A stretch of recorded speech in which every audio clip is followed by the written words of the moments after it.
Have you ever heard some things about branding and thought, wait a minute, that can't be right?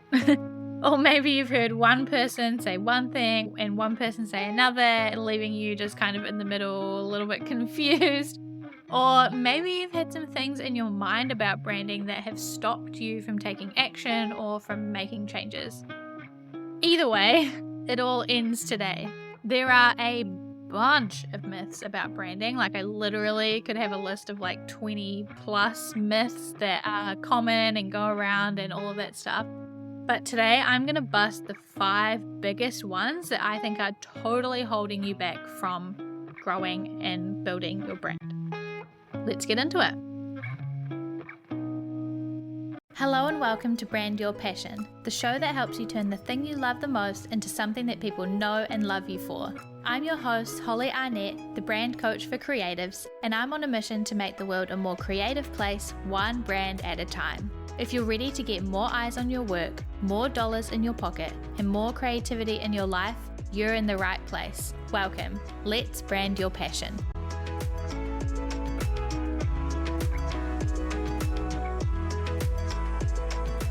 Okay, the first biggest myth that I think is holding you back when it comes to your brand is that you have to have it all figured out before you work on your brand.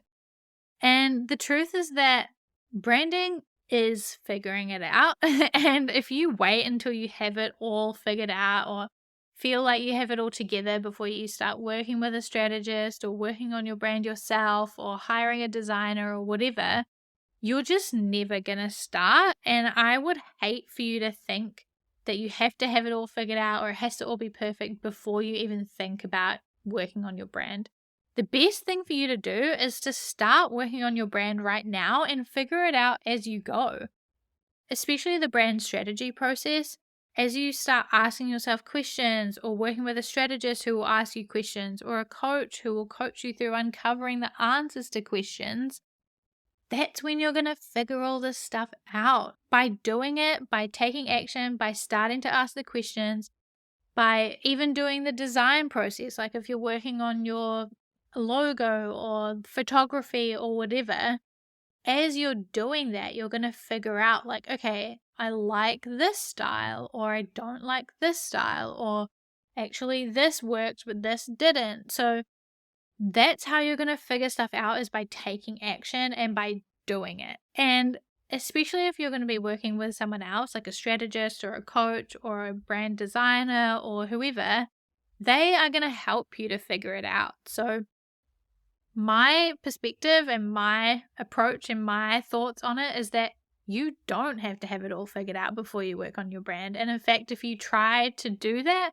you're never going to get anywhere because A, nobody has it all figured out. And B, even when someone has like a lot of stuff figured out, then that's awesome. But things might change when you start doing the brand strategy process or start doing some brand design anyway. So it's okay to not have things all figured out before you work on your brand. So if you're sitting there going like, oh, I really want to start like writing my mission, or I really want to start pinpointing my people, or I want to hire a strategist, or I want to work on my brand design, but I'm just like not sure if I have everything together, or I don't have enough, or it's not clear enough, or anything like that, just stop right there and just do the thing. Like, start trying to write your mission. Start trying to work on your ideal customer avatar, whatever you want to call it. Reach out to that brand designer. Do the thing. Take the action. That's my message, is that you do not have to have it all figured out before you work on your brand. If you do, you're never going to start. So just start right now. Okay? That's what I think. Anyway.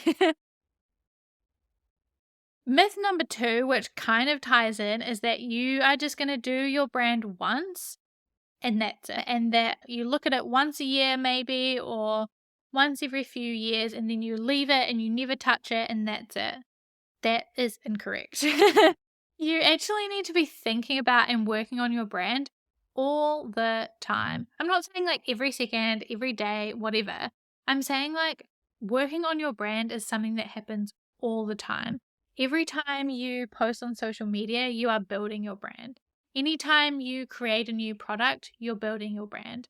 Anytime you update your website, you're building your brand. Like, this is stuff you have to be thinking about all the time, all throughout the month, all throughout the year, all throughout the 3 years before you do a full rebrand. It's not just like when you do a rebrand, that's when you think about your brand and that's when you look at it. You have to be thinking about and working on your brand all the time. You have to think about it in every decision that you make about your business, in everything that you put online, on everything that you create and put out into the world. And I'm not saying this to like add pressure to you creating things or putting things out into the world at all, because I don't want it to stop you from doing that or to add pressure to that. I'm just saying it in terms of like, don't just only think about your brand once. Think about it all the time.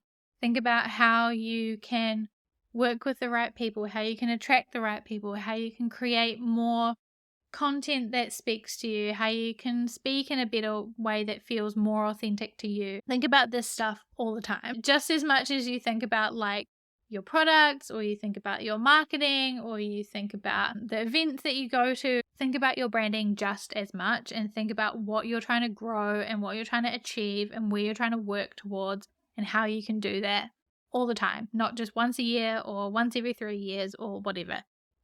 Like, get obsessive about your brand. You don't have to get like as nerdy as me, but I would recommend getting a little nerdy about your brand for sure. Myth number 3 that is very tied into this actually is that your brand has to stay the same always and forever, and that you're locked into your brand from the beginning. This is really not true. Your brand doesn't have to stay the same, and I would argue that it shouldn't stay the same actually, because you as a human change and evolve and learn and grow and develop and level up and all of the good things that come with being a human and with being an artist. The world changes, social media changes, the internet changes, the industry changes, things change all the time, and your brand should too. If your brand stays the same all the time, forever and always, it's going to get a little stale and not evolve with you as a person, which means that you're kind of going to become detached from your brand because it hasn't kept up with you. And it's also going to become like detached from the people engaging with it and society engaging with it. So it has to develop. And I think that this is a good myth to bust, because people can get so stressed out that their brand has to stay the same, that like if you make this decision now about your logo or what colors you're going to use or your tagline, that you are locked into that forever, and that if you change that, it's going to be a disaster, and you're never going to be able to overcome the fact that you changed that because it's going to be a disaster. That is so not true. Like, I changed my whole business name completely, like not even close to what it used to be, and that made a difference for the better. Like, it changed my brand and my business for the better. Every time I update like my Instagram bio, it just gets better every time. Every time I add like a new kind of visual element to my brand, it just takes things to the next level. And all of these little changes just help me to feel more connected to my brand, help me to like stay relevant and engaging with people online. They help me to stay excited about things. So like, evolving your brand is a good thing. You are not locked into everything forever and always, and you shouldn't. So if you have felt stuck by the fact that like you have to make a decision and keep it like that forever, then I'm here to like let you loose from from that holding you back, because you definitely don't. You can change things, you can develop things, you can experiment with things. That is a good thing, I think. Myth before that might be kind of holding you back when it comes to your brand is that if it's not kind of seeing results right now, then it's not worth it. It can feel like, especially like in social media land and, you know, on the internet, that things happen overnight, that people get overnight success, that they get viral videos or whatever, and they get success all the time, overnight, really easily, really quickly, and that you are expected to do the same. Branding is all about the long game. Like, I'm not kidding when I say that it can take months and years for brands to develop, for brand loyalty to grow, for like things to just keep working. Branding has a compounding effect. The more that you show up, the more that you consistently share your work, the more that you consistently reach out to people, put your work out there, then it's going to happen over and over again as things compound. For an example, maybe like 2 years ago when I started getting into doing brand strategy and coaching, I started writing guest blogs for other brands. And I'd been writing for a long time, been writing my own stuff. I'd been writing stuff for other people, and I started writing these kind of guest posts. And I didn't like see any immediate return from those like guest posts. Wasn't anything that happened like overnight that someone saw that post and then immediately booked in with me or whatever. In fact, actually a year later, someone who followed the brand that I wrote for came across my article, came across that brand. They were like engaging in the rest of that brand stuff. They started to follow me, and then a year later, they reached out and they booked in to work with me, like at the highest level of being able to work with me, like as a one-on-one coaching client for 6 months, right? So that if I'd like written that article, it didn't do anything, so I asked them to take it down, or I had posted something, I didn't get any clicks that day, so I took it down, or I stopped doing it, I never would have gotten this client. And I love her. I love working with her. We have the best time. We're working on some really cool stuff. And so I had to kind of accept or lean into the fact that branding is a long game. It's not a overnight thing. It's not something that's going to happen immediately. It's something that's going to happen by showing up again and again, consistently, committing to it, believing that it's going to work in the long run. So that is the myth busted, that you might be thinking like, okay, if it's not seeing results right now, it's not working, or branding has to work immediately. You can let yourself free from that also and just be like, it's working. What I'm doing now, what I'm showing up, and like the seed I'm planting today is going to grow and blossom into something beautiful in the long run. And it definitely will. I just know that if you just believe and commit to playing the long game when it comes to branding, then you'll like let go of a lot of the pressure and the stress of things having to work immediately, and you'll feel a lot less pressure and you'll feel a lot more comfortable with working on things over the long game. And last but not least, my last myth that I want to bust is about consistency, and that creating a consistent brand means like posting every day or doing something every day. Consistency does, like, it builds trust with your audience and with yourself to like prove to yourself that you can show up and that you can do the thing over and over and over again. But you get to decide what consistency means and what it looks like to you. Consistency might not mean showing up every day. It might mean showing up every month, or it might mean showing up for like 3 months at a time and then taking a month off, or it might mean whatever. It can mean whatever it means to you. I recently read the book I Didn't Do the Thing Today by Madeline Dorr, and I highly recommend it if you are looking for a non-fiction to read. But she says in that we might feel that we wobble from day to day, but if we take a longer view, we can find that we've been balancing the various parts of our lives all along. We might not read every night before bed, but have stretches of weeks where we devour several books. We might not have a daily regime, but rather a weekly rhythm. Sometimes we're plodding away at something, working steadily day by day, and other times we sprint to the finish line.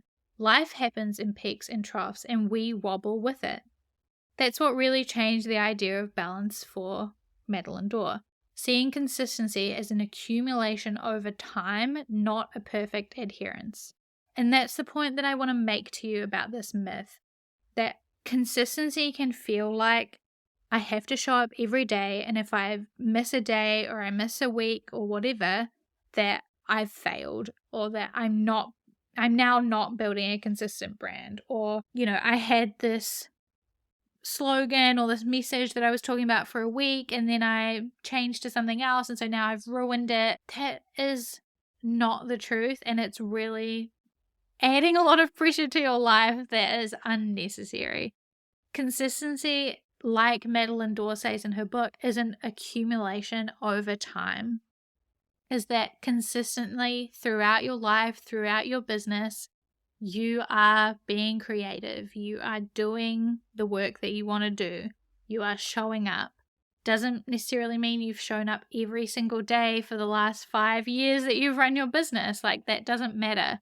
What matters is that over that time, you've kept coming back. You've kept showing up, even if you took a month off, or even if you didn't post anything for 3 months or whatever. But over that accumulative time, you are being consistent and balancing things over that time. So I hope that gives you a little bit of a different perspective on consistency, and I recommend reading that book if you really want some more of Madeline Dorr's goodness. But those are 5 big myths that I'm hoping I have busted for you. To recap, number 1 is that you have to have it all figured out before you work on your brand. Number 2 is that you're going to do your brand once every few years and that's it. Number 3 is that your brand has to stay the same forever. Number 4 is that if it's not seeing results right now, it's not worth it. And number 5 was that creating a consistent brand means posting and showing up every day. All of those 5 things are valid that you have heard them and felt them, but I'm here to hopefully release you from them so that you can move forward and stop holding yourself back because of these myths. So, next thing that's coming up is that I'm going to answer and break some of the myths that some people on Instagram submitted to me.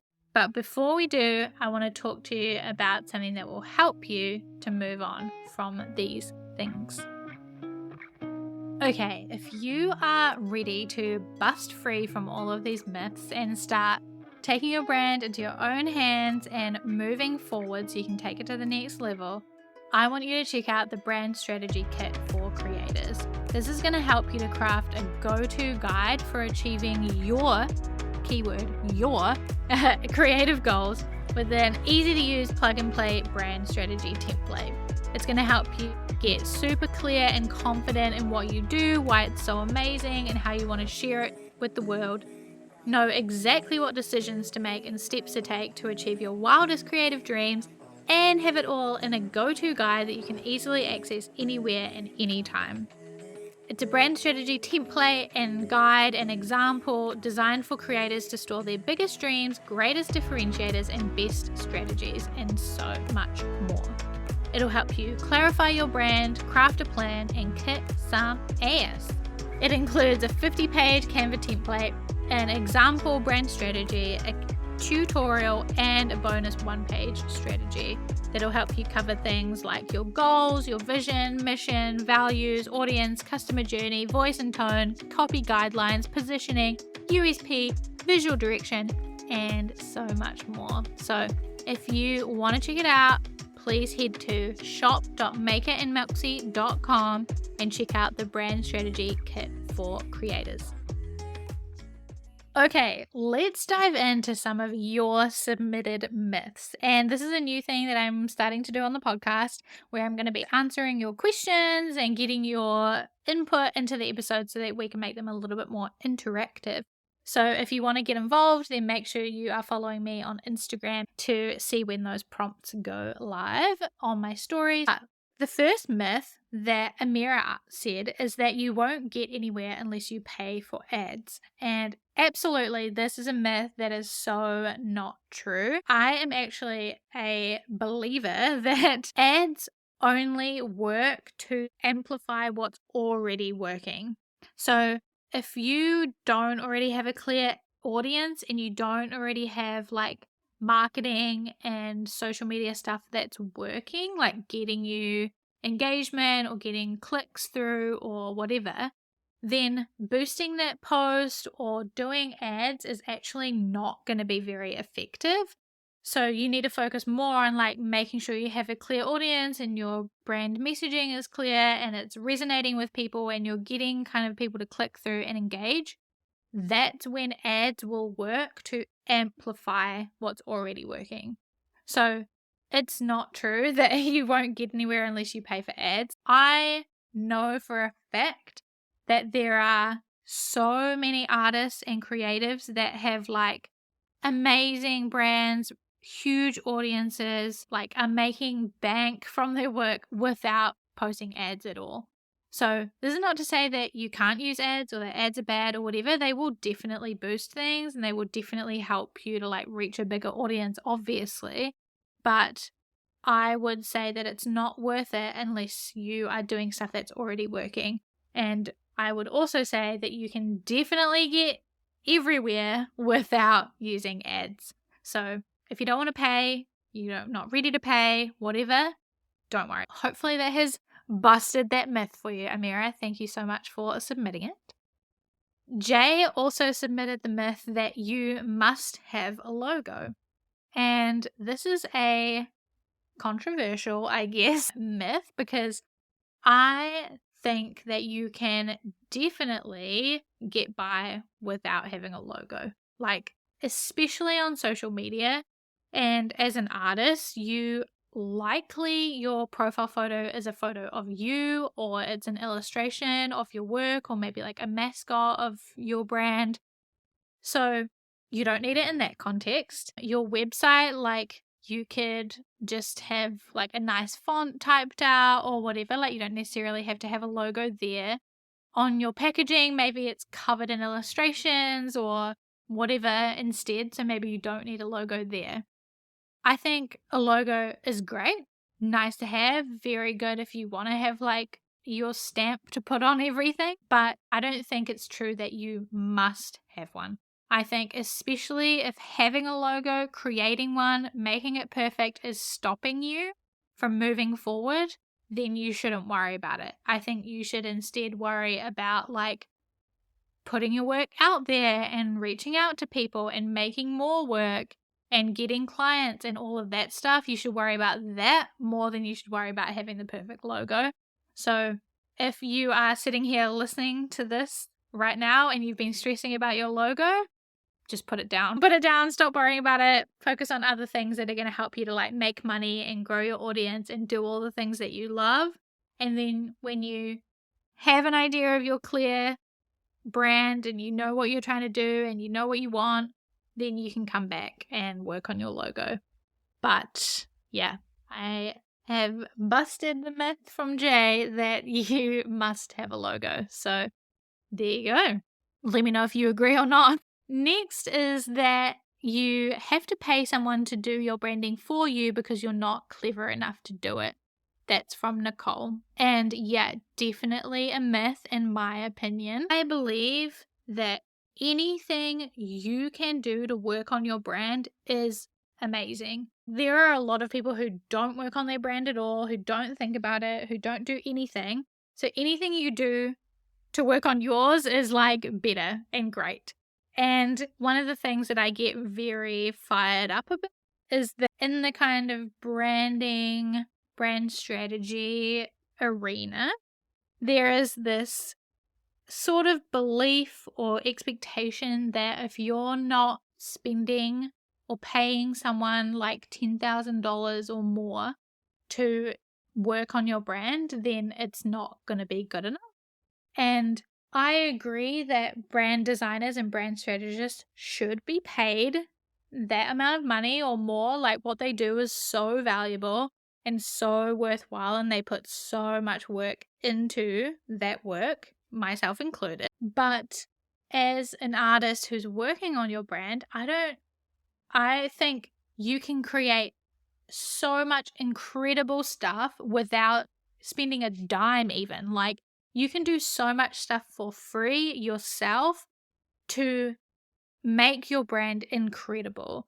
And as artists, especially, you are so clever enough to do your branding yourself. Like, your brand strategy is like all inside you already.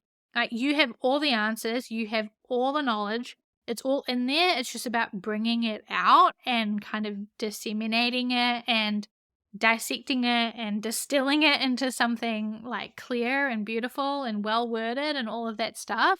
But you are a creative. You can figure it out. If you want to do it yourself, if you want to do it like without spending any money or spending little money, you can definitely do that. And obviously, like design wise, in terms of your brand identity, you likely have a lot of creative skills that will allow you to do that. So if you feel like you want to tackle all of that and do it yourself, you definitely can do some kick-ass stuff on your own without doing like you can do it on your own. I just interviewed today an amazing artist who you will see coming up in a new episode, who has like hundreds of thousands of followers, an incredibly like consistent, clear brand that she's known for. She's just a kick-ass artist and she's done it all herself. That is proof that you can build your brand on your own and you are more than clever enough to do it. So yeah. Obviously, if you feel like you don't have the skills quite yet to like reach the level that you want to reach, or you need some outside perspective or someone who's an expert to help you, then hire someone else, obviously, like definitely. And it's so worth hiring those people who are experts because they are like nerds about what they do and they're really good at it. So like, obviously, I'm not saying don't hire people if you want to. You definitely can and should. But also, equally, you are definitely more than clever enough, more than capable of doing it on your own. The next myth from Charlie is that you have to make the logo bigger. Now, this is something that I'm guessing is personal to Charlie because as artists and designers, we often hear like, oh, can you just make the logo bigger? Or can you make the logo pop? Which is like the worst words you could say to a designer. So I'm sensing some hurt feelings. But yeah, you don't have to make the logo bigger. Actually, I would say that making the logo smaller but in a more powerful place with more space around it is more powerful than just making the logo bigger. Because a lot of what makes design good and effective and clear is actually the negative space around things and how different elements are laid out in relation to each other. So if you have just your logo massive on things, that can actually just distract from the message of whatever you're trying to create. And it can make things cluttered and messy and hard to navigate and hard for someone to read or look around. So actually making the logo bigger can be more detrimental than just keeping it smaller and having a nice balanced amount of space around things and keeping it nicely sized in relation to other elements on the page. So don't always think that making the logo bigger is better. Okay, and the last question, which is kind of a myth but more like a question, is about like DIY branding and whether that's going to be more accepted. And that ties into what I just said about Nicole's myth about like you doing things yourself. DIY branding is more than acceptable. I mean, you can do a brilliant job. As artists, you are in a unique position to have the skills to do your branding yourself. So DIY using tools that make branding more accessible to you, like Canva or like Figma, that's free and cross-platform and all of the good things. These tools will make it way easier for everybody to be able to make their brands themselves and do it like really, really effectively. So if you're a brand designer listening to me talk about these DIY abilities, I'm definitely not discrediting your work. Like, I have been a brand designer. I am a brand strategist myself who also like I sell my services as a brand strategist, right? So it's like not advantageous for me to say don't hire a strategist or don't hire a branding person or you can do it all yourself. The reason that I share this perspective is because I would rather more creatives start working on their brand and doing the thing than not doing anything because they can't afford to hire a designer or hire a strategist, or they're not ready. As an artist, I would rather you just do what you can with what you've got and make it work. And then when you're ready to hire someone else, you could do that. Or if you never need to hire someone else, great. Then I can spend my time with the people who do want to hire me. It all works out. So I think, yeah, as an artist, you can definitely DIY. And there are 1,000,001 tools now that help you to do that. So I personally think that's great. Okay, so now you have had the 5 myths that I brought to the table that I think are holding you back, and then also 5 more myths that the creatives who are listening also submitted. So hopefully they have transformed your thoughts a little, helped you think about things a little bit differently, and given you some new perspective on how to build your brand. Again, as I mentioned earlier, if you are ready to work on your brand, do the DIY thing, you just want some guidance or some help to get started, and you want to be able to do it in a way that feels really good to you, then I highly recommend checking out the Brand Strategy Kit for Creators. It is a template and guide and go-to goodness booklet of a brand strategy created with creatives in mind. So it has all the things that you might need to do or you might want to do to create a really clear brand for yourself as a creative. So check it out. It will help you craft a go-to guide for achieving your creative goals in an easy-to-use plug-and-play brand strategy template. If you want to have a look, the link is in the show notes, or you can head to shop.makerandmoxie.com/brand-strategy-template. And that's all from me this week. I can't wait to see you and talk to you in the next one. And I'll see you later. Bye. Thanks for listening to this week's episode of Brand Your Passion and choosing to spend time with me learning all about branding, business, and all things creativity. You can find more episodes just like this one at makerandmoxie.com/podcast. If you like this one, you can tap that subscribe or follow button so that you're notified about each and every new episode. And if you've got a spare second, please leave a review on iTunes or wherever it is that you're listening to this podcast, because I would absolutely 100% love to hear from you. If there were some helpful goodies in this episode for you, it would mean the world to me as well if you could screenshot that podcast player right now, hop on over to Instagram or Twitter and tag us at Maker and Moxie.